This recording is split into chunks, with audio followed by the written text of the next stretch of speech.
వరదలతో జలదిగ్బంధంలో చిక్కుకున్న విజయవాడలోని తాజా పరిస్థితి. విజయవాడ నగరం చిగుట్టాకులో వణికిపోయింది. పూర్తిగా జలమయమయ్యాయి. 14 అడుగుల మేర నీటి ప్రవాహం ఉంది. బుడమేరు నుంచి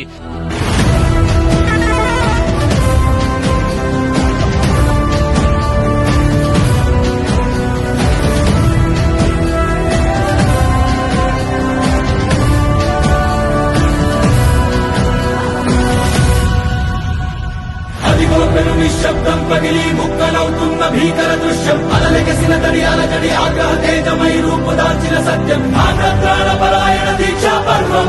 అహో